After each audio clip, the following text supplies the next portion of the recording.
What is astrology? ऐसी एक eyes जो आपको सही डायरेक्शन दिखाए। कितने हद तक एस्ट्रोलॉजी को सही माना जा सकता है? एस्ट्रोलॉजी आपको सिंपल कहती है कि आप कर्म करो। मुकेश अंबानी जी कई इंटरव्यूज में जाके कहते हैं कि मुझे तो दूसरा जन्म चाहिए, मैं इतना कुछ करना चाहता हूँ। ये जो बड़े बड़े सेलिब्रिटीज हैं, अभी अमिताभ बच्चन, एकता कपूर, तो उनके बारे में आपको क्या लगता है? क्या वो लोग सब फॉलो करते हैं एस्ट्रोलॉजी? मैम मरता क्या ना करता। राहु और केतु को अच्छी तरीके से नहीं देखा जाता है ना। चंद्रमा सही नहीं है तो आपकी छोटी उम्र में माँ की डेथ हो सकती है। अभी जो रणवीर अहलवालिया का जो बहुत बड़ा कंट्रोवर्सी चल रहा है, जो उन्होंने बोल दिया, आजकल आप जो रिलेशनशिप में प्रॉब्लम्स देखते हैं उसका सबसे बड़ा रीजन है कि जिनकी कुंडली में शनि, राहु, केतु की महादशा अंतर्दशा चल रही है और ये कुंडली में नेगेटिव है और उनके मम्मी पापा जीवित हैं, तो उनको कभी भी ये ग्रह। अगर बिजनेस में आगे बढ़ना है किसी को तो उस चीज के लिए क्या करें? मंदिर के अंदर पीपल लगाए उसका। ये क्या आपने ये करके देख रखा है? क्योंकि मैं ऐसी चीजें बताना चाहती हूँ जो एक्चुअली प्रूवन है। और ये जो हाउसेस में जो नंबर्स होते हैं वो क्या हर साल चेंज होते हैं?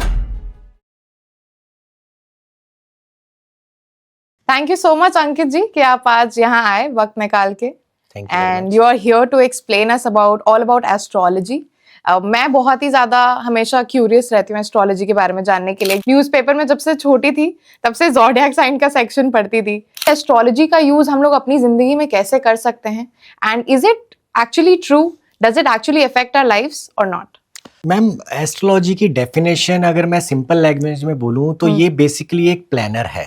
इसको मैं एक प्लानर के तौर पे दे सकता हूँ। What is astrology? एस्ट्रोलॉजी की अगर हम परिभाषा दें तो ये एक वेदों की नेत्र की उपमा दी गई है, यानी कि ऐसी एक आइज जो आपको सही डायरेक्शन दिखाए। अब आपने क्वेश्चन पूछा कि हमारी लाइफ में उसका यूज करने ना करने से क्या उसका मतलब है। मैंने तमाम लोगों को ये बात करते हुए सुना भी है कि मैं विश्वास नहीं करती या मैं नहीं मानता ये सब, ये मेरे हिसाब से ये साइंस नहीं है। बट मैं उन लोगों को एक जवाब देना चाहता हूँ कि एस्ट्रोलॉजी उन लोगों की लाइफ में प्रत्यक्ष और अप्रत्यक्ष रूप से हमेशा रहती है। अब वो कैसे आप पूछेंगे तो एक किसान है जिसको फसल बोने के अलावा और कुछ नहीं पता और एस्ट्रोलॉजी का ABC कुछ नहीं पता, बट जब वो अगर फसलों को बोता है तो सूर्य और चंद्रमा की गति के अनुसार बोता है। और सूर्य और चंद्रमा का पता तो एस्ट्रोलॉजी से पता लगता है। शादी की आप डेट्स निकालते हैं, शुभ मुहूर्त किस वजह से निकालते हैं, वहां पे चंद्रमा, राशि, हर चीज को देखकर कि आपका लड़का लड़की की राशि कितनी है, क्या मिलता है, उसके हिसाब से। तो जो इंसान बोलते हैं मैं नहीं मानता, लास्ट में उनके साथ वो एस्ट्रोलॉजी जुड़ी ही है।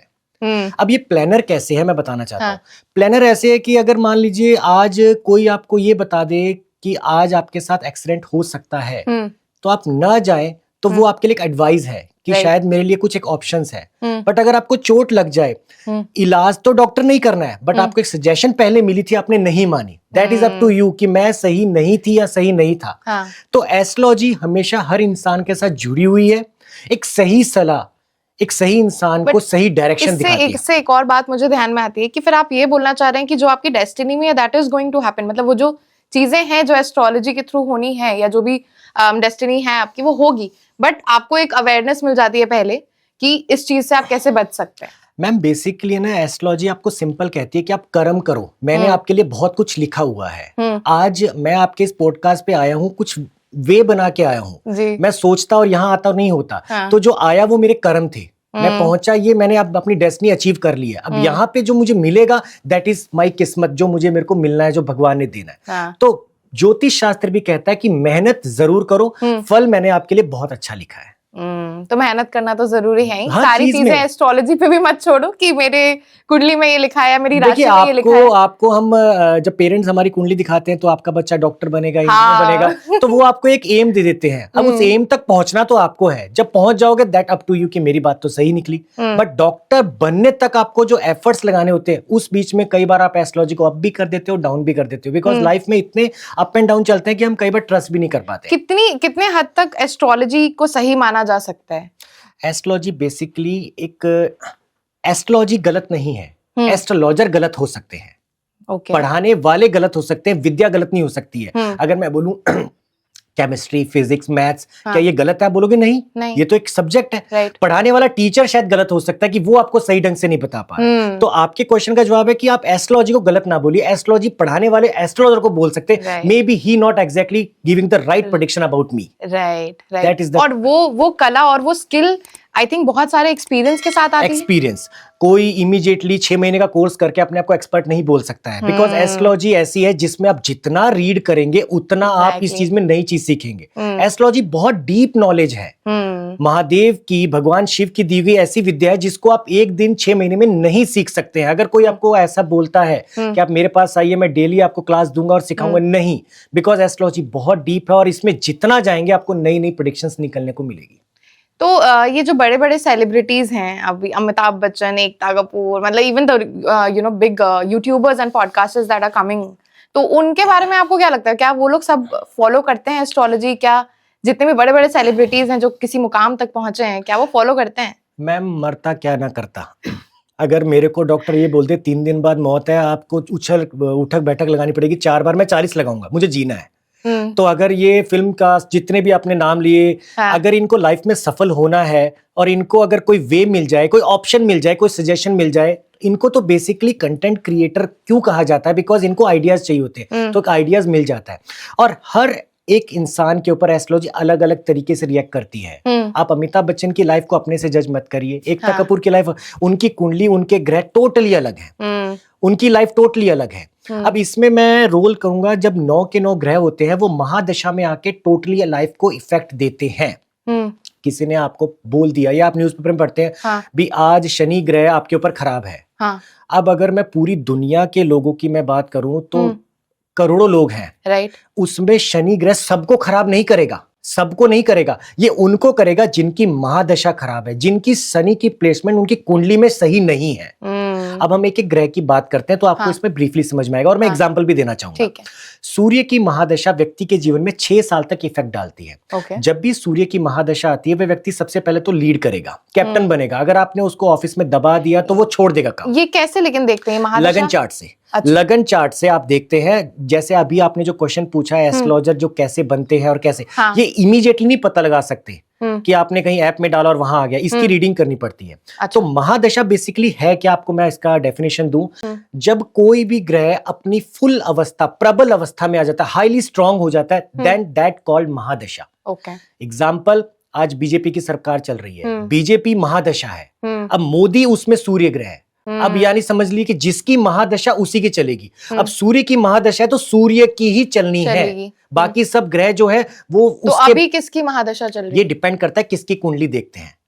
अच्छा। हर इंसान की एक अलग कुंडली होती है, अलग ज़ोडिएक साइन होता है, उसके अकॉर्डिंग ही प्रेडिक्ट करते हैं कि भी किसकी महादशा चल रही है। सूर्य की महादशा 6 साल की है, जब लीड करता है व्यक्ति तो बहुत आगे बढ़ता है, और जब कुंडली में सूर्य अशुभ है और सूर्य की महादशा चले तो व्यक्ति बहुत डाउन जाता है। आपको मैं इतना बता दूं कि हार्ट अटैक की प्रॉब्लम सूर्य की महादशा में ही होती है।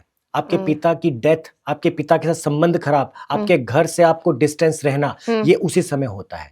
लेकिन थोड़ा सा बैक जाते हैं, थोड़ा सा महादशा आगे हम लोग, मतलब कुंडली के बारे में ही थोड़ा सा आप पहले बताइए। जैसे कि बहुत सारे लोगों को कुंडली कैसे निकालते हैं, जैसे 2 ज़ोडिएक साइंस भी होते हैं, सन साइन, मून साइन।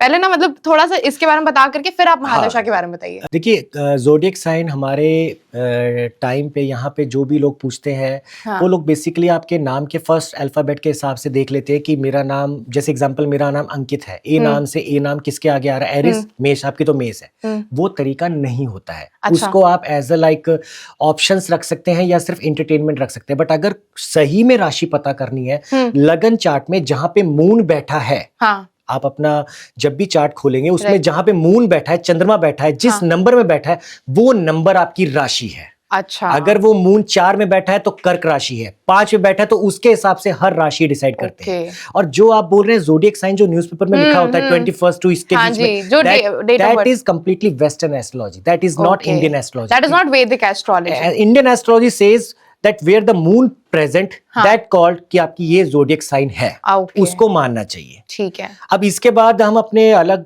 बात पे अगर आए तो हमें राशि प्रतिदिन देखनी चाहिए, जरूर देखनी चाहिए। हमें महादशा में बहुत ज्यादा इन्वॉल्व होना चाहिए, बिकॉज महादशा के अंतर्गत ही व्यक्ति तरक्की करता है। अच्छा, अब आपने जैसे बता दिया कि ज़ोडिएक साइंस का क्या है, मतलब जो डेट वाले होते हैं वो उतना प्रभाव नहीं करते, नहीं कर सकते हैं, नहीं जो कुंडली वाली आपकी होती है जहाँ पे आपका मून बैठा हुआ है, जिस उसमें नंबर में जो 12 खाने होते हैं, 12 भाव कहे जाते हैं, वहां पे जहाँ पे मून बैठा है वो आपकी राशि है।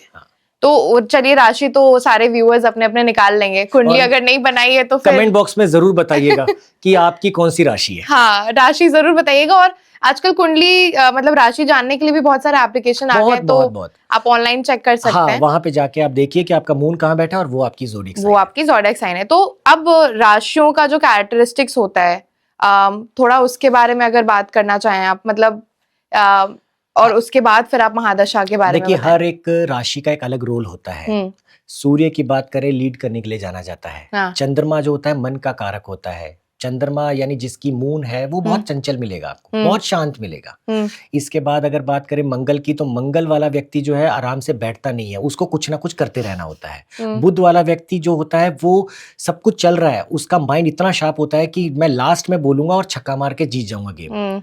गुरु वाला होता है धार्मिक, सीधा सिंपल, जिस व्यक्ति को ज्यादा शोशेबाजी पसंद नहीं है, सिंपल लाइफ जीना पसंद है। शुक्र जिनको प्यार ही पसंद है, उनके आसपास अगर ग्रुप्स हो फ्रेंड्स के तो अच्छा है, अकेले बैठे हैं तो ऐसा लगता है कि मुझे कोई देख नहीं रहा है। सजना संवरना इन्हीं को ज्यादा पसंद है। अच्छा। शनि की बात करें तो शनि ऐसे हैं जो बहुत स्लो चलते हैं परंतु राइट चलते हैं।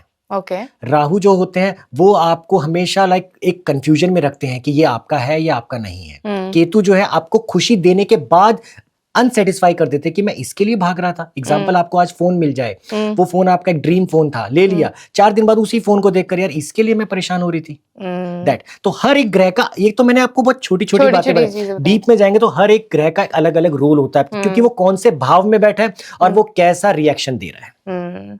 सो अब महादशा के बारे में जैसे आप एक्सप्लेन करते हैं, अब उस पे आते हैं। और ऑल्सो अभी जो रणवीर अहलवालिया का जो बहुत बड़ा कंट्रोवर्सी चल रहा है, जो उन्होंने बोल दिया इंडियाज गॉट लेटेंट पर, देखिए उन्होंने क्यों बोला, उसके लिए कौन सा प्लेनेट जिम्मेदार है, मैं डेफिनेटली आपको बताना चाहूंगा और उनके लिए मेरी एक सजेशन भी होगी जो मैं आपको आगे बताऊंगा। देखिए, सबसे पहले हम सूर्य से लेते हैं। सूर्य की महादशा जैसे मैंने बताया व्यक्ति लीड करेगा। सूर्य की महादशा में अगर आपका सूर्य खराब है कुंडली में तो आपको हेल्थ प्रॉब्लम देगा, हार्ट अटैक जैसी प्रॉब्लम। ये कैसे पता चलता है? ये एग्जैक्टली प्रॉपर रीडिंग के थ्रू ही पता लगता है। आप अगर जनरली देखना चाहेंगे ऐप के थ्रू तो शायद आपको दिख तो जाएगा, बट आप उसको समझ नहीं पाएंगे। देखिए, मतलब हमें YouTube पे सब कुछ देखने को मिलता है, आपको वहां पे ऑपरेशन करना तक सिखा देंगे, बट आपको एक्सपर्टीज होगी तो आप ऑपरेशन कर सकते हैं। नहीं, मतलब ऑब्वियसली एक्सपर्ट गाइडेंस के लिए तो obviously people can contact you, और कहीं एस्ट्रोलॉजी हाँ मतलब सीख सकते हैं, बट ये इजीली नहीं पता लग सकता है। अब मैम, सूर्य की महादशा में किन्होंने तरक्की करी, मैं उसका एग्जांपल दूंगा जिससे आप समझ पाएंगे कि सूर्य कितना ज्यादा स्ट्रांग होता है। हमारे देश के एक पूर्व प्रधानमंत्री हुए थे डॉक्टर मनमोहन सिंह जी। डॉक्टर मनमोहन सिंह जी की लाइफ में उनकी कुंडली में 10वें भाव में सूर्य है। अब 10वां हाउस में सूर्य होना बहुत स्ट्रांग माना जाता है। 1973 में उनकी सूर्य की महादशा शुरू होती है। 1976 में वित्त मंत्रालय में सलाहकार के तौर पर नियुक्त हो गए।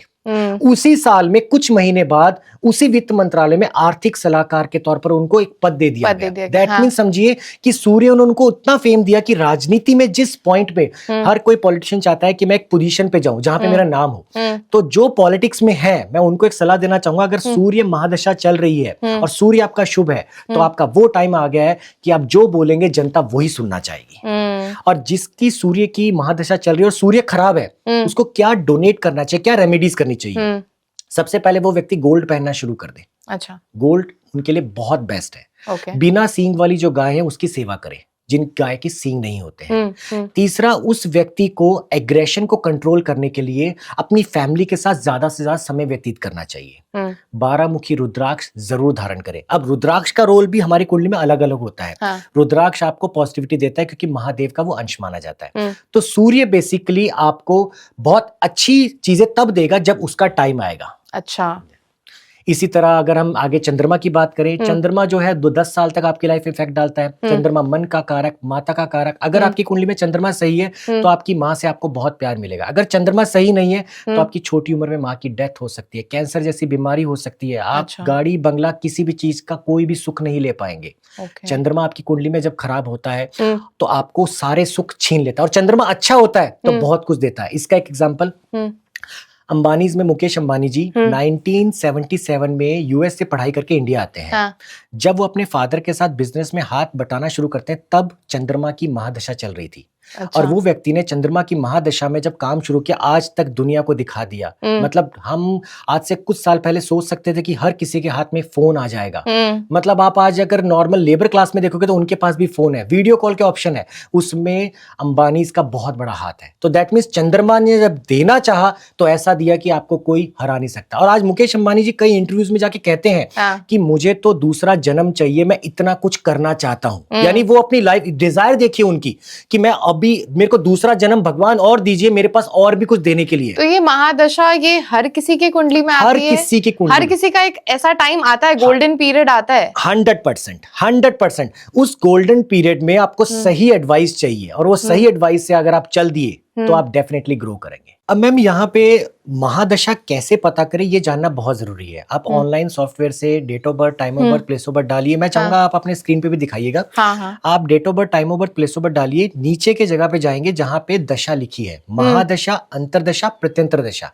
बस वो आपको ड्यूरेशन देखनी है कि मेरी यहाँ पर इस टाइम पे इतनी महादशा शुरू हुई थी, और वो पीरियड में आप क्या क्या अचीव करेंगे उसके लिए आपको किसी की एडवाइस जरूर लेनी है। तो यानी महादशा देखने का सही तरीका कि ऑनलाइन प्लेटफॉर्म पे जाकर जो एस्ट्रोलॉजी का वहां जाके आप देख सकते हैं। वहां पे क्या करना होगा? अपना डेट ऑफ बर्थ डालेंगे, डेट ऑफ बर्थ, टाइम डालेंगे और प्लेस ऑफ बर्थ डालेंगे।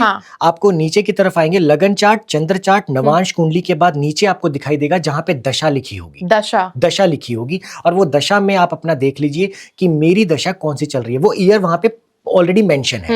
और अगर आपको फिर भी नहीं आइडिया हो रहा है तो किसी भी एस्ट्रो को फोन करिए, उनको बोलिए कि मेरी दशा कौन सी, इजीली आपको बताया जाएगा। तो कितने प्रकार की दशा होती है? अब आप वो हर ग्रह की अलग अलग दशा होती है। अब हम बात कर रहे थे यहाँ पे चंद्रमा की बात, हम बुध की दशा की बात करें। बुध की दशा जब व्यक्ति के जिंदगी में पॉजिटिव तरीके से आती है तो बहुत कुछ देती है। लाइफ में सक्सेस देती है, ग्रोथ देती है। बुध की दशा में व्यक्ति जो काम करता है 100% सही साबित होता है। अच्छा, बुध की दशा जब खराब होती है तो सबसे बड़ी प्रॉब्लम स्किन प्रॉब्लम, सबसे बड़ी स्किन प्रॉब्लम। आपको समझ नहीं आता, रैशेस हो जाते हैं, अपनी स्किन पे ध्यान नहीं दे पाते। आपको ऐसा लगता है कि I am not look like attractive, I am like very dull, मतलब आपकी एनर्जी बहुत डाउन है। Started having pimple. देखिए इसके लिए कुंडली, हाँ कुंडली देखनी पड़ेगी इसके लिए, बट ये बुध की दशा आपकी स्किन प्रॉब्लम करवाती है। अब बुध की दशा में तरक्की भी बहुत होती है। अच्छा। हमारे देश के एक बहुत ही जाने माने एक व्यवसायी हुए सुब्रतो रॉय जी। सुब्रतो रॉय जी की कुंडली में 1985 से पहले महादशा बुध की थी। अच्छा। 1985 का अगर आप न्यूज़पेपर आर्टिकल कहीं भी पढ़ लेते तो सुब्रतो रॉय अंबानी से भी ऊपर गिने जाते थे। यानी समझ लीजिए उनकी बुध की महादशा में उन्होंने इतनी तरक्की करी कि आप मान लीजिए इन्वेस्टमेंट क्या होता है वो बताया। सहारा एयरलाइंस, सहारा होटल्स, सहारा का हर प्रोडक्ट, इनफैक्ट एक आईपीएल की टीम तक खरीद ली। तो सोचिए कि क्या क्या चीज करी। तो सुब्रतो रॉय ने जो तरक्की करी है वो बुध की महादशा में करी है। अच्छा। अब बुध की महादशा है तो उस व्यक्ति को सबसे पहले अपने घर में जब भी निकले मीठा खा के निकले। अच्छा। अपने घर की छोटी बच्चों के जो बच्चे हैं, जो फीमेल है, कन्या है, उनके पैर छू के निकलना है। अच्छा। बुध की दशा में आपने विकलांग लोगों की जितनी हो सके सेवा करनी है। हॉस्पिटल में जाइए, आप चेयर डोनेट करिए, मेडिसिन डोनेट करिए, जितना हो सके हेल्पफुल। इफेक्टिव मेजर्स हैं ये सारे? ये 100% इफेक्टिव है, क्योंकि ये आपके कर्म है। आपने इंटेंशनली जानबूझकर किसी की हेल्प करी तो आप उस इंसान को खुश देखना चाहते हैं। उस इंसान की खुशी में जो ब्लेसिंग है, दैट इज योर रिजल्ट। अब इसके बाद आती है बृहस्पति की दशा।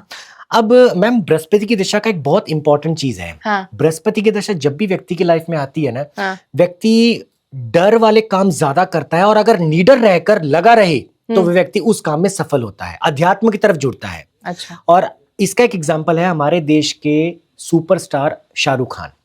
ओके। मैम शाहरुख खान जी ने डर, बाजीगर, अंजाम जैसी फिल्में जब करी ना, तब बृहस्पति की महादशा चल रही थी। अच्छा। आप मानेंगे उन तीनों फिल्मों में नेगेटिव रोल थे। आज के समय अगर किसी एक्टर को बोलेंगे नेगेटिव रोल आपको दे रहा हूं, वो नहीं करेंगे। मेरी पब्लिक नहीं देखना चाहती है, पर उन्होंने अपने अच्छे अभिनय से उस रोल में मेन लीड जो एक्टर है उनको पीछे करके खुद की इमेज बना दी, और वो उनकी एक टर्निंग पॉइंट लाइफ में ऐसी फिल्म बनी। हाँ। इसके बाद आती है शुक्र की दशा। शुक्र की दशा व्यक्ति के लाइफ में बहुत प्यार, फेम लेके आती है। अच्छा। आजकल आप जो रिलेशनशिप में प्रॉब्लम्स देखते हैं, उसका सबसे बड़ा रीजन है कि शुक्र की महादशा में शुक्र आपका ठीक नहीं है आपकी कुंडली में। और रिलेशनशिप अगर बेटर है तो आपको एग्जैक्टली आपका पार्टनर खुद चला आएगा, आपसे बात करेगा। इनफैक्ट मैंने बहुत लोगों की जब मैं कुंडली रीड करता हूँ, वो कहते हैं कि मेरा पार्टनर पहले जैसे मुझसे बात नहीं कर रहा है। पहले गुड मॉर्निंग गुड नाइट सब होता था, अब गुड मॉर्निंग गुड नाइट के बाद फोन वेटिंग पे आ रहा है। What is this? So that reason is because उनकी कुंडली में शुक्र की महादशा चल रही है और शुक्र की गुड प्लेसमेंट नहीं है, उनको धोखा मिलता है और ऐसे लोग बहुत जल्दी डिप्रेस्ड हो जाते हैं और डिप्रेशन में आके कुछ भी गलत कदम उठा लेते हैं। तो कहीं ना कहीं चीटिंग को क्या महादशा पर मान सकते हैं? डेफिनेटली। शुक्र की महादशा में अगर आपकी कुंडली में शुक्र की प्लेसमेंट सही नहीं है तो आपको कभी प्यार नहीं मिल पाएगा मैम। अच्छा। और मोस्टली लोगों की जो शादियां होती है, जब लोग पूछते हैं हमारी शादी, शुक्र की महादशा में आपकी शादी जरूर होती है। अब आप अब शुक्र की दशा में फेमस कैसे होते हैं उसका एक उदाहरण दूंगा। एक फेमस सेलिब्रिटी एक्ट्रेस हुई आलिया भट्ट। आलिया भट्ट की कुंडली में 2002 में शुक्र की महादशा शुरू हुई है। अच्छा। अब देखिए 2002 से उन्होंने एक्टिंग का करियर का सपना देखा, फिल्मों में आई, अभिनय किया, नाम कमाया, प्यार मिला, शादी करी, सब कुछ हुआ, उनको सब कुछ मिला। 2022 में फिल्म फेयर का बेस्ट एक्ट्रेस का अवार्ड भी मिला, जो हर एक एक्ट्रेस का सपना होता है। तो उनको शुक्र की महादशा में शुक्र देव ने उनको दिया। इसके बाद अगर हम बात करते हैं शनि की, शनि आपकी जिंदगी में, शुक्र की महादशा ना 20 साल की होती है, मैं आपको ये भी बता दूं। 20 साल की? हर ग्रह की एक अलग होती है। अच्छा। हर ग्रह की एक अलग अलग होती है।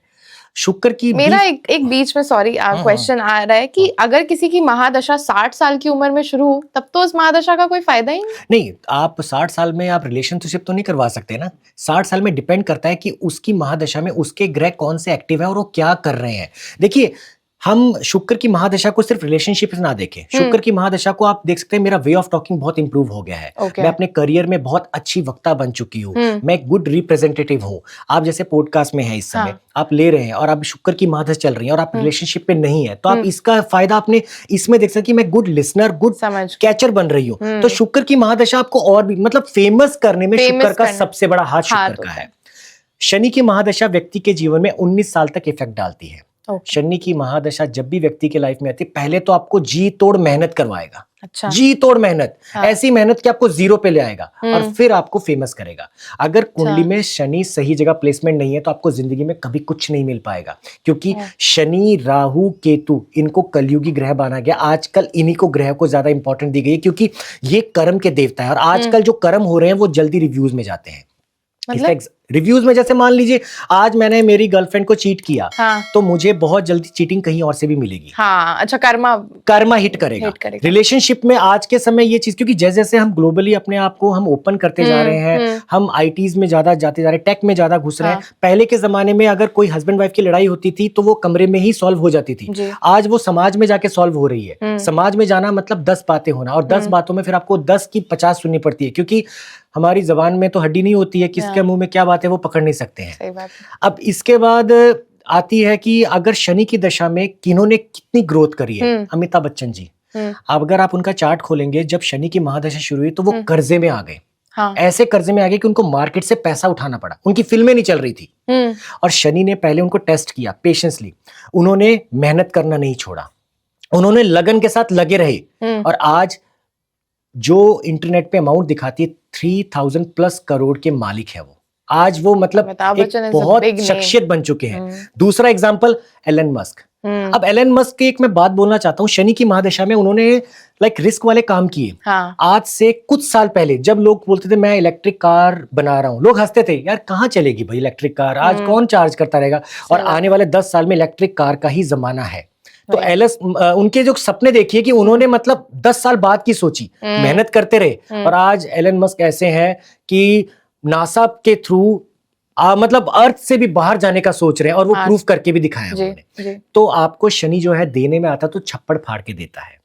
तो ये सब का अवेयरनेस अगर हो तो हम लोग अपने लक्ष्य में मतलब अपने मिशन में लगे रह सकते हैं बहुत इजीली। मैम एस्ट्रोलॉजी को प्लानर तभी बोला गया है, मानना ना मानना अप टू यू, बट अगर आपको कोई एडवाइस दे दे तो वो आपके लिए बहुत ही कारगर होती है। एस्ट्रोलॉजी को सिर्फ आप इंटरटेनमेंट प्रोडक्ट मत समझिए, ये एक ऐसी विद्या है, एक ऐसी नॉलेज है जो आपको ऑप्शन देती है। मैं आपको ये बता सकता हूं कि आप मेडिकल लाइन में जाएंगे, मेडिकल लाइन में आप दवाइयां बेचने से लेकर सर्जन तक जा सकते हैं। आपके पास ऑप्शंस बहुत खुले हो गए हैं। बट यही नहीं है कि मुझे सिर्फ सुनना है और निकालना है। एस्ट्रोलॉजी का रोल हर लाइफ की जिंदगी में होता ही होता है। कोई व्यक्ति अगर बोले मैं नहीं मानता हूं, आप मेरे सामने उनको बिठाइए और मैं उनकी पूरी लाइफ की सारी बातें सुन के उनको बोलूंगा यहां देखिए आपकी एस्ट्रोलॉजी थी, और वो मानेंगे। एक और शायद बाकी है। इसके बाद राहु और केतु हम फिनिश कर लेते हैं। राहु और केतु कहाँ? राहु जब एग्जैक्टली व्यक्ति की जिंदगी में आता है तो राहु आपको मेहनत करवाता है। राहु आपको राहु और केतु को अच्छी तरीके से नहीं देखा जाता है ना। राहु केतु को क्योंकि राहु केतु जो है ना ये आधे हैं। Rahu is a head, Ketu is a down body. अब राहु का जब भी मैं नाम लेता हूँ ना, मुझे एक इंसान का नाम आता है जिन्होंने अपनी जिंदगी में बहुत मेहनत करी और आज भी मेहनत कर रहे हैं, और वो है विराट कोहली। अच्छा। विराट कोहली क्रिकेटर को 2012 में राहु की महादशा शुरू होती है। अब सोचिए वो राहु की महादशा शुरू होते ही उनको उसी साल में cricketer of the year ICC मिल जाता है। और आपको मैं आपके चैनल पे प्रेडिक्शन देके जा रहा हूँ कि आने वाले टाइम में जितनी उन्होंने अब तक मेहनत करी है, अब से लेकर आगे तक की मेहनत उनकी 50 से 150 हो जाएगी। यानी वो एक ऐसी पर्सनैलिटी निकल के आएंगे जो इसके पास छूना या जाना सोचना भी एक हर खिलाड़ी के लिए एक सपना होगा। और बट वो अभी भी काफी एक आने वाले टाइम में आप इनको और ज्यादा फेमस देखने वाले हैं, क्योंकि उनकी राहु की महादशा बहुत अच्छी आ रही है। देखिए राहु की महादशा में उन्होंने क्या रेमेडीज ली, वेजिटेरियन हो गए हैं, आध्यात्मिक चीजों की तरफ आ गए हैं, फैमिली पर्सन हो गए हैं, अपने दोनों बच्चों के नाम महादेव के ऊपर रख दिए हैं। यानी समझ लीजिए कि मॉडर्न कल्चर में रहते हुए अपने इंडियन संस्कृति को निभाते हुए जा रहे हैं। राहु यही कहता है कि आप जमीन से जुड़े रहिए, मैं बहुत कुछ दूंगा। आप हवा में जाएंगे तो आपको हवा में लटका दूंगा।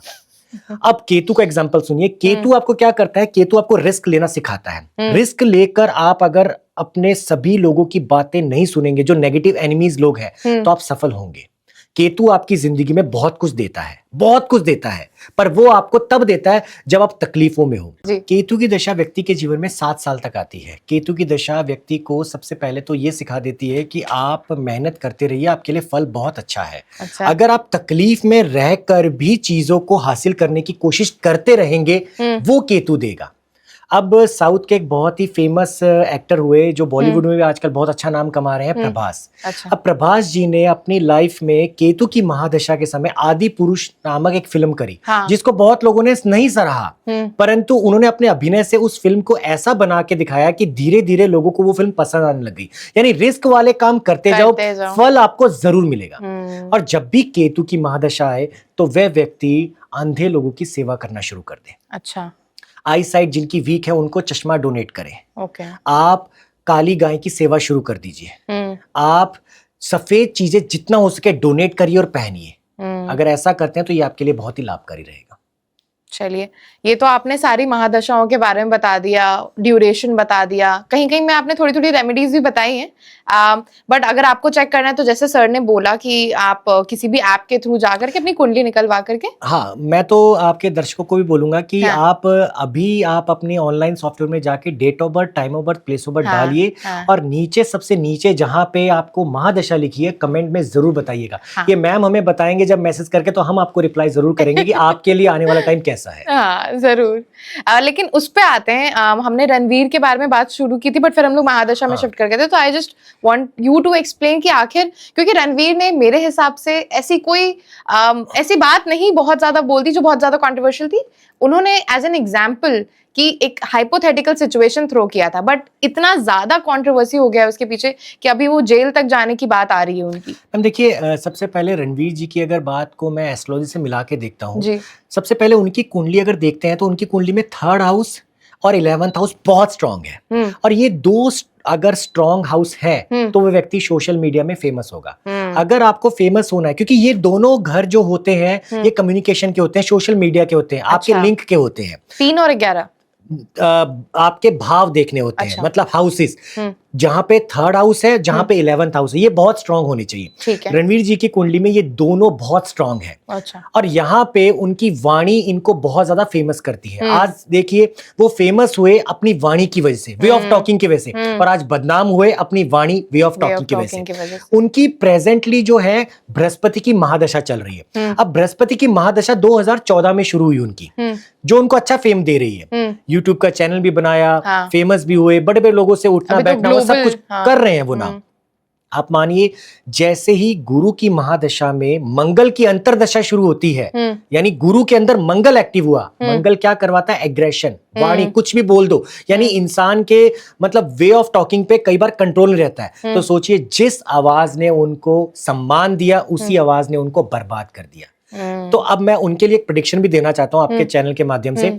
बहुत जल्दी वो इस चीज से निकल भी जाएंगे और बहुत जल्दी वो लोगों के चहेते फिर दोबारा बनेंगे, क्योंकि उनको लोगों के दिल में जगह बनानी आती है। ये तो उनके लिए एक स्पीड ब्रेकर है जिसमें सिर्फ गाड़ी हिली है, इस गाड़ी को वो दोबारा बनाएंगे और दोबारा ग्रो करेंगे, क्योंकि उनकी लाइफ में उन्होंने जो अपने लेसन्स गोल डिसाइड किए थे वो उसी पे चल रहे हैं। सिर्फ एक ब्रेकर आया जिसमें वो एक, आप मान लीजिए बृहस्पति की महादशा में मंगल ने उनको एग्रेशन दे दिया और एग्रेशन देने की वजह से आज ऐसा हुआ है। बहुत जल्दी वो रिकवर कर लेंगे। एग्रेशन का ही है ये साल न्यूमरोलॉजी के मुताबिक कहा जाता है, क्योंकि 9 नंबर है, 9 नंबर मंगल का है, तो ये एग्रेशन वाला साल है। इसमें मतलब आपको अपने रिलेशनशिप, अपने बिजनेस, अपने ऑफिस में अपनी टंग को बहुत संभाल के रखना है। आप बाद में अफसोस करेंगे मैं क्या बोल गया भाई, ये तो मेरे को नहीं बोलना था। और जनरली फिर आजकल जो लड़ाइयां होती हैं वो वर्ड्स पे ही होती हैं, एक्शंस पे नहीं होती है। बात तो सही है। चलिए जल्दी से उस चीज पे आते हैं कि अगर बिजनेस में आगे बढ़ना है किसी को तो उस चीज के लिए क्या करें। देखिए, कुंडली में बिजनेस बहुत से भाव से देखा जा सकता है। हाँ। अब आज मैं ना आपको एक शॉर्टकट बोल सकते हैं इसको, और मैं ये शॉर्टकट है ना आपके चैनल पे देके जाने वाला हूँ, और ये शॉर्टकट जो जो करेंगे ना उनके लिए बहुत अच्छा होगा। इसके लिए क्या करना है, सबसे पहले अपना लगन चार्ट खोल लीजिए। Date of birth, time of birth, place of birth से एक लगन चार्ट खोल लीजिए। लगन चार्ट में फर्स्ट हाउस होता है। मैं चाहूंगा आप अपनी टीम को बोलकर फर्स्ट हाउस बता दीजिएगा कि कौन सा होता है। तो फर्स्ट हाउस में अगर 1 और 8 नंबर लिखा है, 1 और 8 नंबर लिखा है, तो ऐसे व्यक्ति को अपने शरीर पर ध्यान देना चाहिए, एक्सरसाइज करनी चाहिए, उनको योगा करना चाहिए, उनको अपने सेल्फ कॉन्फिडेंस को बढ़ाना चाहिए, मेडिटेशन करना चाहिए। ये उनके लिए शॉर्टकट है जी इंप्रूव करने का। अगर उनके वहां पे 2 और 7 नंबर लिखा है तो आप अपनी पार्टनर के साथ बहुत प्यार में लग जाइए, पार्टनर का पूरा ध्यान रखिए। अगर आप मेल हैं तो फीमेल्स को आप एक्सपेंसिव गिफ्ट या नॉर्मल गिफ्ट देख सकते हैं। और अगर ये भी नहीं कर सकते और आप सिंगल हैं तो अपने बेड को खुद साफ करना शुरू करिए। उठने के बाद चादर इधर उधर नहीं, उठने के बाद सबसे पहला काम अपनी चादर को ठीक करना, क्योंकि आपका जो बेड है वो शुक्र है, तो उसको ठीक करेंगे तो आपका शुक्र ग्रह मजबूत होगा। तीसरा, अगर वहां पे 3 और 6 नंबर लिखा है, 3 और 6 नंबर लिखा है तो अपने सीनियर्स की रिस्पेक्ट करना शुरू करिए, अपने टीचर्स को याद करिए, जिनसे आपको नॉलेज मिली है उनसे ज्यादा बात करिए। टीचर्स डे पे, दिवाली, होली, स्पेशल डेज पे उनसे बातें करिए। जितना बातें करेंगे आपके लिए बेटर होगा। अगर वहां पे 5 लिखा है तो अपने पिता की सेवा करिए, अपने पिता की पूरी बातें सुनिए, अपने पिता के मन में जो है वो बोलिए, उनकी विश पूरी करने की पूरी कोशिश करिए। अगर 4 लिखा है तो अपनी मम्मी के पास जाके अपने दिल की बात बोलिए। मैं 4 वालों को तो एक चीज बोलना चाहूंगा, अगर आपके वहां पे 4 लिखा है फर्स्ट हाउस में, तो आपकी लाइफ में कुछ प्रॉब्लम चल रही है ना, किसी को नहीं बोल पा रहे हैं, किसी को मत बोलिए, अपनी मम्मी के पास जाके, उनके पाँव के पास जाके बैठ जाइए और बैठ के बस उनको बोलिए कि मुझे थोड़ा सा बस आप समय दीजिए, मुझे बैठ के सुकून मिलता है। कुछ दिनों में वो प्रॉब्लम उनको इतनी छोटी लगेगी कि वो सॉल्व हो जाएगी, क्योंकि माँ की छाया सबसे बड़ा एक प्रोटेक्शन माना जाता है। मैं तो आपके पॉडकास्ट पे ये भी बोल के जाना चाहता हूँ कि जिनकी कुंडली में शनि, राहु, केतु की महादशा अंतर्दशा चल रही है और ये कुंडली में नेगेटिव है, और उनके मम्मी पापा जीवित हैं, तो उनको कभी भी ये ग्रह नेगेटिव इफेक्ट देंगे ही नहीं, कभी देंगे ही नहीं, क्योंकि शनि की माता का नाम छाया था। अच्छा। और जब छाया एग्जैक्टली आपके ऊपर पड़ती है, राहु को भी छाया ग्रह बोला जाता है, जब छाया पड़ती है तो वो कभी भी आपको नुकसान नहीं देख सकती है। आपके माता पिता हो तो आपको कभी तकलीफ में नहीं डाल सकते हैं। अब आते हैं बात नंबर्स की जो हमने बात करी है। अगर वहां पे 9 और 12 लिखा हुआ है, तो ऐसे व्यक्ति को अपने आसपास के जितने भी जहां से उनको नॉलेज मिलती है, जहां से उनको एक एजुकेशन पर्पस से अपने आप को स्ट्रॉन्ग करने की चीजें मिलती है, या रिलीजियस हो जाइए या पूजा पाठ की तरफ ध्यान दीजिए, अगर वो ऐसा करते हैं तो उनके लिए बेटर होगा। अच्छा। और अगर वहां पे 10 और 11 लिखा है, तो आपको लेबर क्लास के जितने लोग हैं, चाहे सर्वेंट मैन हो, चाहे शॉपकीपर हो, चाहे रिक्शा चलाने वाला हो, उन सबकी रिस्पेक्ट करिए, उनकी हेल्प करिए। आपने ऐसे बहुत से यूट्यूबर देखे होंगे जो फेमस खुद की वजह से नहीं होते हैं, वो कई बार ऐसे फूड ब्लॉगर है, वो जाते हैं और वो बाबा जी आप क्या बना रहे हैं, वो बाबा जी की वजह से फेमस हुए, खुद की वजह से नहीं हुए, क्योंकि बाबा जी की हालत ने उनको फेमस किया है। तो सोचिए कि उनका जब एग्जैक्टली नंबर जो है, जो मैंने आपको बताया, वो जब एक्टिव होता है तो उनकी लाइफ में वो फेमस होने का 100% बनता ही बनता है। और ये जो हाउसेस में जो नंबर्स होते हैं वो क्या हर साल चेंज होते हैं? नहीं, जब व्यक्ति पैदा हो जाता है तो वो फिक्स है, तो फिक्स है, मरते दम तक वो ही रहेंगे। तो वो नंबर्स भी सेम ही रहेंगे। बट आपके गोचर जब करते हैं, गोचर का मतलब होता है आप मेरे पास आए और बोला कि मेरे को अभी ना बिजनेस में प्रॉब्लम आ रही है, मेरे को करियर में प्रॉब्लम आ रही है, मेरे को मेरी मैरिड लाइफ में प्रॉब्लम, तो मैं आज की कुंडली बनाऊंगा कि आज ग्रह कहाँ बैठे हैं और जब आप पैदा हुए थे तब की, दोनों में कितना कॉम्बिनेशन बनता है, उस कॉम्बिनेशन से जो निकलेगा वो मेरा प्रेडिक्शन होगा आपके लिए। ओके, तो ये हमें जाने की जरूरत नहीं है, वो तो आप अगर वो एस्ट्रोलॉजर ही कर सकता है। वो एस्ट्रोलॉजर, इसको कहते हैं गोचर बनाना, मतलब आज की कुंडली बनाना बहुत इंपॉर्टेंट। आज पूरी दुनिया में ग्रह कहाँ कहाँ पे है उसके अकॉर्डिंग ही देखा जाता है। अच्छा, पर जो आपका क्वेश्चन है उसका यही है कि जब जन्म के समय जहाँ एक नंबर लिखा है तो मरते दम तक वो एक ही रहेगा, वो चेंज नहीं होगा। ठीक है। तो हमने क्या क्या, अब आपने व्यापार की बात करी, बिजनेस की। हाँ, अब आपने जैसे मुझसे पूछा कि बिजनेस बढ़ाने के लिए लोगों को क्या करना चाहिए। मैं आपके चैनल पे 2 ऐसी रेमेडीज बताना चाहता हूँ जिनको करने से व्यक्ति का बिजनेस बहुत स्ट्रांगली चल सकता है। सबसे पहले तो आपको एक पीपल का पत्ता, जो मंदिर के अंदर पीपल लगा है उसका तोड़ के लेके, नीचे गिरा नहीं, पीपल का पत्ता तोड़ के लेके आना। Sorry to interrupt you, but ये क्या आपने ये करके देख रखा है? क्योंकि मैं ऐसी चीजें बताना चाहती हूँ जो एक्चुअली मैं आपको जो रेमेडीज बताने जा रहा हूँ वो रेमेडीज है जिन पे प्रैक्टिकली अप्लाई हुआ है, और मैं आपके पॉडकास्ट पे इस बात की श्योरिटी, मेरी जवाबदारी लेता हूँ कि अगर आप इसको करते हैं तो कमेंट बॉक्स में आपके ही डेफिनेट लिखेंगे कि yes we are right, we feel some kind of positivity. Because मैं वो सेम चीज नहीं करना चाहती हूँ। बहुत सारे एस्ट्रोलॉजी पॉडकास्ट हैं, सब लोग अलग अलग चीजें बताते हैं। देखिए, इन सब के पीछे एक लॉजिक है, इन सब के भी अगर आप लॉजिक को समझेंगे तो हर चीज समझ आएगी। तो आप ये मान लीजिए जो रेमेडीज मैं बता रहा हूँ, ये रेमेडीज वो है जिनको आप वैदिक तौर पर करेंगे तो आपको एक पॉजिटिव वाइब्स होगी। तो जिनका भी बिजनेस नहीं चल रहा है उनको क्या करना चाहिए, मंदिर के अंदर जो पीपल का पेड़ लगा है उसका पीपल का पत्ता तोड़ के लाइए, ठीक है, और ये शनिवार को लेके आना है। गंगा जल से धोइए और केसर से उसके ऊपर ओम लिख लीजिए। ओम लिखेंगे आप इस फिंगर के साथ, ओम लिखकर उसको आप अपने, जहां पे आप अपने कैश रखते हैं, जहां पे आप अपने प्रॉपर्टी के डॉक्यूमेंट रखते हैं, जहां पे अपनी इंपॉर्टेंट चीज, वहां पे आप रख दीजिए। ऐसा 7 शनिवार करेंगे आप जी। 7 शनिवार करने के बाद उसके नेक्स्ट 8वें शनिवार को ये सारे के सारे बहते वेविंग वाटर में डाल के आ जाइए। मैम 43 डेज के बाद मैं खुद आपके पॉडकास्ट पे बोल के जा रहा हूँ, लोग बोलेंगे कि we feel very much positive, उनकी इनकम बढ़ी है, उनकी ग्रोथ बढ़ी है, उनके ऑप्शंस खुले हैं, और ये प्रैक्टिकली आजमाया हुआ है। मैंने जिन जिन को बताया वहां से पॉजिटिव जवाब आए। पर बहुत लोग ये चीज नहीं भी कर पाते हैं कंसिस्टेंटली। नहीं, इसको रेगुलर करना है, यानी ये नहीं कि आपने एक सैटरडे किया नेक्स्ट मिस कर दिया। नो, 7 मतलब 7, 8 मतलब 8। अच्छा, एक चीज ध्यान रखना है कि ये आपको बिफोर सनसेट ही करना है सारा कुछ जी। यानी पत्ता भी सनसेट से तो होने से पहले ही लाना है, बहाना भी है, और जब आप ये कर रहे होंगे तो चुपचाप करना है। ऐसा नहीं है कि मैं बोल के करूं, क्योंकि आपके मन की विशेष को जितना आप अंदर ही रखोगे उतना, क्योंकि गॉड तो आपके अंदर ही है। अब इसके बाद में एक दूसरी रेमेडी जो बहुत सिंपल है, जिसके रिजल्ट्स भी बहुत अच्छे आए हैं। जब भी आप नया बिजनेस शुरू करें, ये मैं बिजनेसमैन वालों के लिए बता रहा हूं, जो भी छोटे व्यापारी हो बड़े व्यापारी हो, आपको अपने उस जगह पे जहां पे आप बैठ के डील करते हैं वहां पे आपको एक तस्वीर लगानी है। वो तस्वीर कौन सी होनी चाहिए, जिसमें श्री कृष्ण भगवान बांसुरी बजाते हुए दिख रहे हैं और उनके आगे सफेद गाय खड़ी है। अब ये जिन जिन को मैंने बताया है उनके लिए बहुत अच्छी, और वो फिर स्पेशल डेज में लोगों को गिफ्ट कर रहे हैं वो वाली। अच्छा। तो मतलब इसको आप कह सकते हैं कि ये एक लकी पिक्चर मान सकते हैं। अच्छा। और मैं आपके दर्शकों को बोलना चाहूंगा, ये दोनों रेमेडी करके देखिए, रिजल्ट्स आपके सामने आएंगे और कमेंट करके आप खुद बताएंगे कि हम बहुत पॉजिटिव हैं। चलिए वो देखेंगे हम लोग, जैसा व्यूअर्स बताएंगे मुझे। बट रिलेशनशिप और मैरिज की भी बात करते हैं, और उसकी भी अगर कोई रेमेडी है कि किसी का रिलेशनशिप खराब चल रहा हो तो क्या करना चाहिए? मैम सबसे पहले कुंडली में रिलेशनशिप यानी लव मैरिज कैसे देखें, ये बहुत इंपॉर्टेंट होता है। आपकी कुंडली में शुक्र ग्रह की प्लेसमेंट बताती है कि आपकी लव मैरिज होगी या नहीं होगी। अगर आपकी कुंडली में शुक्र ग्रह शुभ स्थान पे बैठे हैं तो आपके रिलेशनशिप चलेंगे और उसी पार्टनर से आपकी लव मैरिज होगी। अगर उनके साथ राहु, केतु, शनि, मंगल, ये 4 में से कोई भी बैठ जाए तो वह व्यक्ति को कभी भी लव मैरिज का सुख नहीं मिल पाता है। अच्छा। अब यहाँ पर ये बात आती है कि कुछ ऐसी चीजें जिसमें कभी भी प्यार सफल नहीं हो पाता है, या जिसको हम एक्स्ट्रा मैरिटल अफेयर कहते हैं। अगर आपकी कुंडली में मैम लगन का स्वामी यानी कि फर्स्ट हाउस का लॉर्ड अगर आपका 5th हाउस पे बैठ जाए तो, और वहां पे राहु केतु या शनि हो, तो ऐसा व्यक्ति रिलेशनशिप में कभी भी लॉयल नहीं रहता। इनफैक्ट उसको धोखे मिलते रहते हैं। अच्छा, उसको प्रॉब्लम आती रहती है। अब एक चीज थोड़ा ध्यान दीजिएगा, ये मैं आपके दर्शकों को भी बताऊंगा, इसके लिए आपको लगन चार्ट की जरूरत पड़ेगी।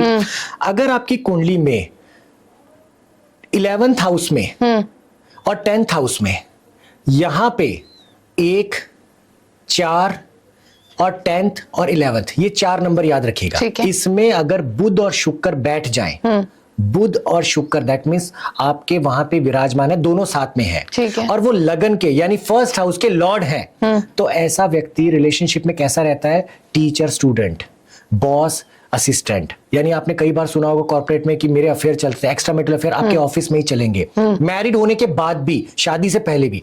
तो मोस्टली मैंने बहुत लोगों की कुंडली ऐसे देखी है जिसमें ऐसा दिखता है कि उनके अफेयर उनके ऑफिस में, उनके वर्किंग प्लेस में, उनके पड़ोस में, उनकी फैमिलीज में हो जाता है, जिसमें एज डिफरेंस बहुत ज्यादा हो। यानी पार्टनर अगर 30s में है तो दूसरा पार्टनर 20s में है, एज डिफरेंस बहुत ज्यादा होता है। तो ये यहाँ से पता लगता है। अब आती है बात की उपाय की, रेमेडी। बहुत सिंपल रेमेडी है, और ये रेमेडी आपकी वर्क करती है आपकी एनर्जी के ऊपर, बिकॉज हमारी जो एनर्जी है वो हमारे रिलेशनशिप में बहुत इम्पैक्ट डालती है। बहुत सिंपल रेमेडी है। क्या करना है आपको? अगर आपके पार्टनर के साथ आपका कुछ आर्ग्यूमेंट हो रहा है, रिलेशनशिप में प्रॉब्लम आ रही है, और ये करिएगा, रिजल्ट आपको जरूर मिलेंगे।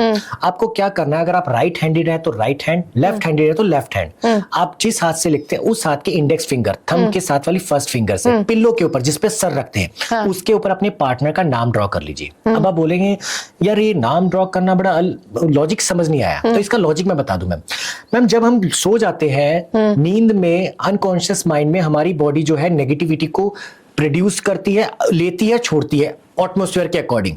तो आप कॉन्शियस माइंड में तो अपने बॉयफ्रेंड गर्लफ्रेंड को पूरे दिन याद कर रहे हो, अपने पति को पूरे दिन याद कर रहे हो, मेरा पति, मेरा बॉयफ्रेंड, मेरी गर्लफ्रेंड। अनकॉन्शियस माइंड में एक अलग ही ड्रीम में चले जाते हैं। वो ड्रीम डिसाइड करता है कि आपके साथ क्या होगा। स्वप्न शास्त्र में लिखा गया है कि सपना अगर आपका किस समय आ रहा है उसके अकॉर्डिंग आने वाले टाइम में उसका रिजल्ट मिलता है।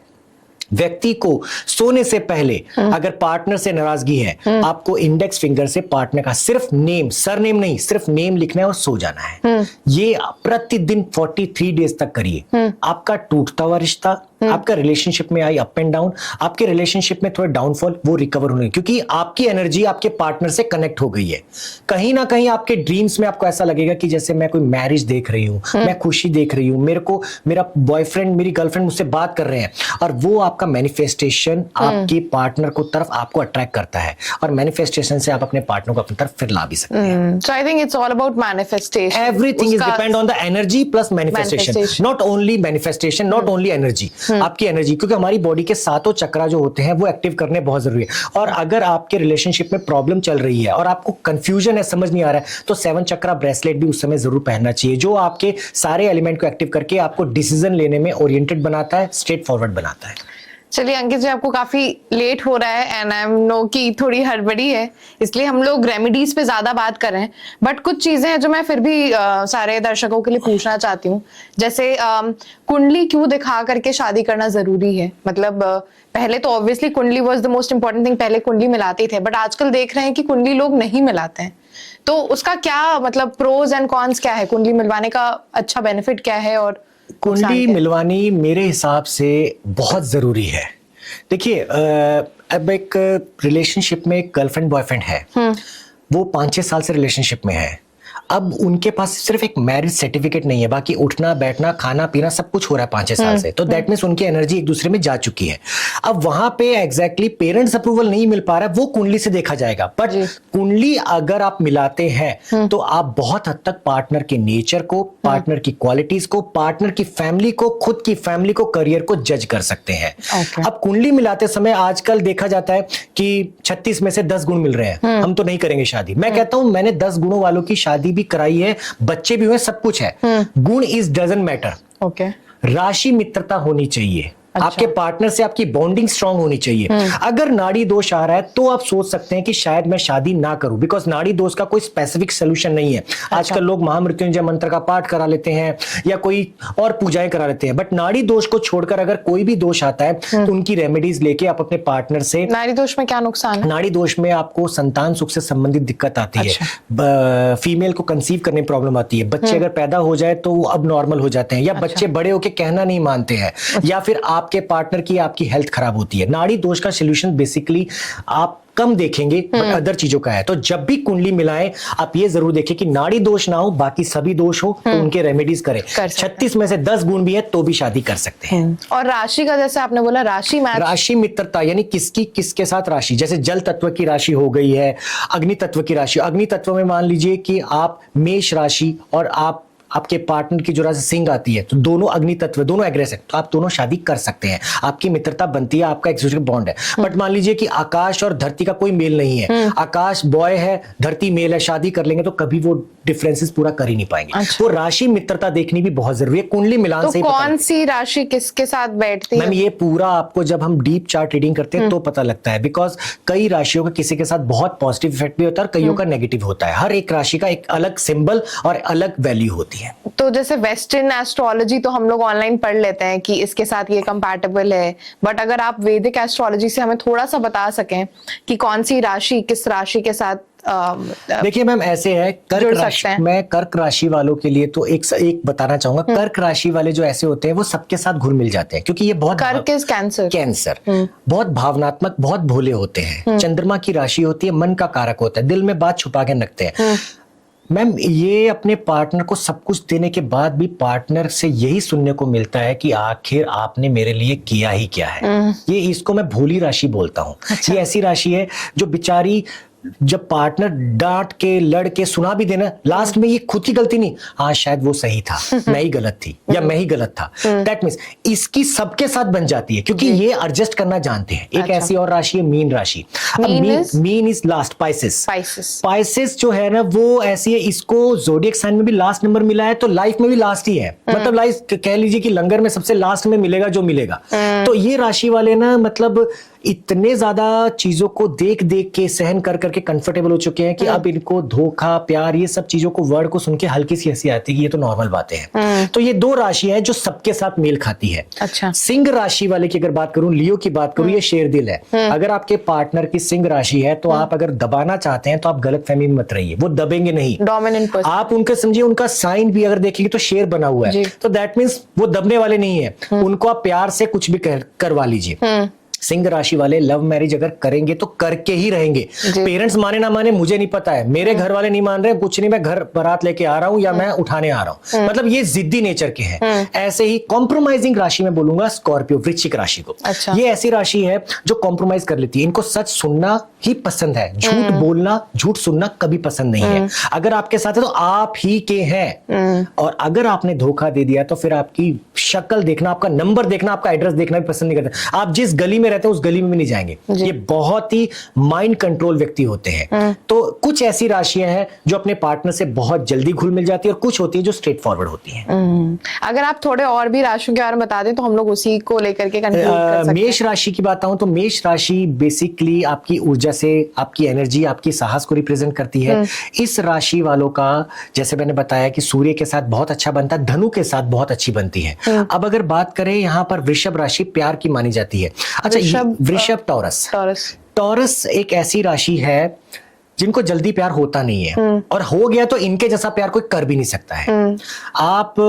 मैंने बहुत से ऐसे एग्जांपल्स जब मैं कुंडलियां देखता हूं तो उनसे पूछता हूं कि आप अपने पार्टनर को क्यों इतना प्यार करते हैं। वो कहते हैं कि बस उसके बाद मुझे प्यार नहीं हो सकता है, रिलेशनशिप ब्रेकअप हो गया तो भी प्यार उन्हीं से करना है, बिकॉज उनने अपने माइंड में एक इमेजिनेशन पिक्चर बना ली जहां पे बॉयफ्रेंड या गर्लफ्रेंड मतलब वो ही। कोई म्यूजिक चल रहा है कान सुन के, ये तो लिरिक्स उसके लिए ही है, ये तो डेस्टिनेशन घूमने की उसी के लिए है, ये तो प्रोडक्ट उसी के लिए, मतलब हर चीज को वो नहीं है, फिर भी मन ही मन में वो सब कुछ है, मतलब ये। और ये उसी वजह से, अपने नेचर की वजह से धोखा भी खा लेते हैं, क्योंकि ये वीनस को रिप्रेजेंट करती है, तो आप मान लीजिए शुक्र यानी प्यार है, तो ये धोखा भी जल्दी खा लेती है। ये राशियां बेसिकली आपके नेचर के अकॉर्डिंग डिसाइड करती है। मेल किनके साथ नहीं खाना चाहिए वो डिपेंड करता है। जैसे मान लीजिए कि मैं अग्नि तत्व वाली राशियां अगर जल तत्व से मिला दूं तो नहीं मेल खाएगी, तो उसी तरह से उनका कॉम्बिनेशन देखना पड़ेगा। जैसे आपने कुंडली मिलान की बात करी तो उसमें हमें यही चीज देखनी होती है। अच्छा, राशि मित्रता देखना बहुत जरूरी है, नाड़ी दोष देखना बहुत जरूरी है। ये दोनों दोष देख लिए, आपको कोई भी घबराने की जरूरत नहीं। आप शादी धूमधाम से करिए, शादी का कार्ड हमें भिजवाइए। चलिए ठीक है, आई थिंक इसी में let's come to the end of it, क्योंकि और चीजें हैं नहीं शायद। एक चीज मैं आजकल और बताना चाहूंगा मैम, बेसिकली अगर किसी व्यक्ति का राहु ग्रह खराब है, हाँ, आजकल राहु से लोग बहुत पीड़ित हैं, तो राहु की एक रेमेडी बताना चाहूंगा। अगर आपका राहु खराब है तो ऐसे व्यक्ति को 3 रेमेडी जरूर करनी चाहिए। पहली रेमेडी, उसको सफेद चीजों का दान करना चाहिए, क्योंकि राहु को दबाते हैं चंद्रमा। अच्छा, अपने घर में एक रोशनदान जरूर बनाएं, हवा का आदान प्रदान जरूर होना चाहिए। तीसरा, शिवलिंग के ऊपर आप जल चढ़ाइए और जहां उनकी धार खत्म होती है नीचे गिरती है वहां पे सफेद कमल का फूल रखिए। अगर आप ये तीनों रेमेडी करते हैं तो राहु का कभी भी नकारात्मक प्रभाव आपको नुकसान नहीं देख सकता है। और अभी शिवरात्रि भी आने वाली है। शिवरात्रि पे सभी राशियों के लिए एक रेमेडी है जो रामबाण रेमेडी मैंने पिछले साल भी बताई थी और बहुत इफेक्टिव रही थी। आप जब भी शिवलिंग के ऊपर जल चढ़ाएं, कोशिश करिए कि लंबी धार बना के जल चढ़ाएं। ऊपर एक जो घड़ा रखा होता है उस पे रखने की बजाय लंबी धार बना के आप चढ़ाइए और वो धार नीचे पूरी शिवलिंग पर जानी चाहिए। अच्छा। और वहां पे आप चंदन घिसड़ के, उसी पानी से चंदन घिस के आप उस शिवलिंग के ऊपर स्वास्तिक बनाइए। स्वास्तिक बनाने के बाद जहां पे वो स्वास्तिक खत्म करते हो उस चंदन से तिलक लगाइए अपने माथे पे, अपने गले पे। ऐसा शिवरात्रि के दिन करना सभी राशियों के लिए बहुत ही शुभ होगा और ये एक ऐसी चीज है जिसके करने से आपको रामबाण तौर पर बेस्ट रिजल्ट्स मिलेंगे। आई थिंक काफी अच्छा एंडिंग आपने किया। हमें रेमेडीज काफी सारी आपने दी। नेक्स्ट वाले पॉडकास्ट में मैं आपको जरूर बुलाना चाहूंगी, जिसमें हम लोग पामिस्ट्री के बारे में थोड़ा बात करेंगे, मोल्स के बारे में बात करेंगे, क्योंकि वो भी काफी सारी चीजें मैं जाते जाते पाल्मिस्ट्री के बारे में थोड़ा सा कुछ बताना चाहूंगा। बहुत इंटरेस्टिंग है। आजकल रिलेशनशिप का एक ट्रेंडिंग चला हुआ है। हर कोई रील्स को देखकर अपने पार्टनर को शेयर करना याद करते हैं। अगर दोस्तों आपकी कुंडली में ये वाली जगह जिसको हम मणिबंध बोलते हैं, कौन सा, जहां पे रिस्ट, जहां पे हम घड़ी बांधते हैं, यहाँ पे 2 पैरेलल लाइन चलती है। अगर ये पैरेलल लाइन चलती आ रही है दैट मींस आपका मणिबंध बहुत स्ट्रांग है। अब स्ट्रांग का मतलब आप अपनी तरफ से अपने पार्टनर को हमेशा सपोर्ट करेंगे, पार्टनर आपको नहीं समझ पाएगा। तो दोस्तों अभी कमेंट करके जरूर बताएं क्या ऐसी लाइन है या नहीं है। साथ में क्या मेरी लव मैरिज होगी या नहीं होगी। हमारी कुंडली में इस छोटी उंगली के नीचे वाले भाग में अगर आप देखेंगे तो यहाँ पे लाइंस है, बहुत छोटी छोटी लाइंस है। जो सबसे डार्केस्ट लाइन होती है वो मैरिज लाइन कहलाती है। अगर ये मैरिज लाइन नीचे की तरफ जा रही है तो दैट मीन्स बधाई हो, लव मैरिज होगी। अगर ऊपर जा रही है और इन दोनों लाइंस के बीच में जा रही है, सॉरी, बहुत मुश्किल है, पेरेंट्स नहीं मानेंगे। बट आप कौन सी लाइंस के बारे में बोल रहे हैं? ये सबसे छोटी फिंगर के नीचे, राइट हैंड और लेफ्ट हैंड? अगर फीमेल है तो लेफ्ट हैंड, अगर मेल है तो राइट हैंड। तो इसके आप इसके ये जो हमारा ये जो छोटी उंगली के इस तरफ, तरफ देखिएगा जरूर। इस तरफ जो डार्केस्ट लाइन है वो देखिए। अगर वो लंबी जा रही है और वो नीचे की तरफ झुक रही है तो लव मैरिज होगी। अगर ऊपर की तरफ जा रही है तो लव मैरिज के चांसेस कम है। और कमेंट करके हमें जरूर बताएं कि ये लाइन आपकी कहाँ जा रही है। Love marriage, okay. चलिए, बहुत बहुत शुक्रिया आपका आने के लिए हमारे पॉडकास्ट में। It was great having you. मेरे बहुत सारे सवाल हैं। आई थिंक आज हमने रेमेडीज के बारे में बात किया, बहुत सारी जो कंट्रोवर्सीज चल रही है, महादशा के बारे में बात किया। बट जिनको नहीं पता है, एस्ट्रोलॉजी के बारे में उतना ज्ञान नहीं है, वो और भी वीडियोस देखें, मेरी ही वीडियो देखें। हम लोग एस्ट्रोलॉजी पे एक और वीडियो करेंगे सर के साथ, तो we'll get a lot of information. Till then, see you in the next one.